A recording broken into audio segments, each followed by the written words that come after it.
Hi, Michelle Renee here, maybe your local cuddle therapist. I am a therapeutic intimacy specialist, actually. I have a education in cuddle therapy and surrogate partner therapy, and I kind of bring those together in its own little special place. I am in the midst of driving from Baltimore to Pittsburgh, where I have a client, and this was kind of a change in plans. I was supposed to catch a ride with a colleague, and that had to change. And the question was, would you be willing to rent a car and drive up on your own? And I said, yeah, an opportunity to road trip? Absolutely. I love driving. I love road trips. And today I did what I always do. I got in the car and I thought, what do I want to do today? And first I thought about a book, and I realized I wasn't a yes to a book. And then I thought, okay, I think I want a podcast. And I really, as a business owner, sometimes I get really inspired listening to a show called How I Built That, I think is what it's called. Really great, podcast about how founders started companies, and it just gets my juices flowing. So that's where I started. And then that episode ended, and I thought, what do I want to do now? And something I noticed this weekend, I have a client with a lot of means, and she tries so many different modalities. It's really wonderful. It's super cool. I learn a ton, and I sit there going, I've done a lot of work on myself, and I don't have the funds to invest the way that this client does. And I had a little bit of a reconciliation with myself that it's okay. We put together something that works for us, right? This client has the financial ability to do anything she wants to do. And I've been doing my own healing journey for like the last 10 years. And I haven't had the money to spend on all the really cool stuff that's out there. And I'm still healing. Right? I'm on my own version of piecing things together, and I had a conversation with a therapist today, and I was talking about the different things that I've found that have worked for me, and everybody is going to be on a different journey with different resources. And while this might work really well for somebody, it may be out of reach for another person because of finances, but it also just might not be the thing that works.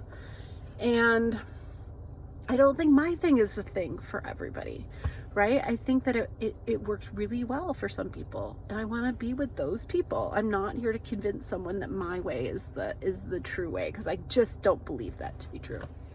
So back to my trip. I'm like, what do you want now? And I have this a pattern. I've done this a few times where I get drawn to listen to 90s country. Thank God for Pandora. I listen to 90s country and I belt out with the lyrics that are so familiar, even though I haven't heard some of them in a lot of years, right? How long ago was the 90s? More than 25 years ago, right? The end of the 90s was 25 years ago. So we're talking 30, 35 years ago. And they come back so clear. And the 90s country, it means a lot to me. I was in high school for the early 90s. That's when early 90s, all the way through the 90s, I was still going to concerts. I would go to country concerts. I was a country listener. I was a country fan. And also I was in a really unhealthy relationship. And those two are very much intertwined. I was doing all these things in that relationship. And so when I am belting these songs out, tears run down my face. I don't know exactly what's happening, but I know shit is moving. And that's all that matters. It just matters that we keep shit moving.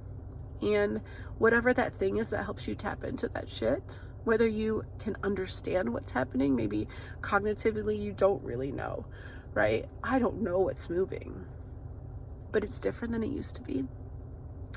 I remember the first time I did it, I bawled like a baby as I cried. I sobbed. It probably wasn't even safe to drive, right? And I remember another time, I had my husband in the car with me that time, and I said, just, hey, Paul, that I'm gonna cry through some stuff. I don't know what all of it is, but I know it's because it's tied to a certain time in my life. Part of it is just like sitting in appreciation of the contrast of where my life is now compared to that. I don't listen to country music anymore. I'm really only sold on the 90s of country music. And I think it's because it was a really big time in my life with a lot of turmoil.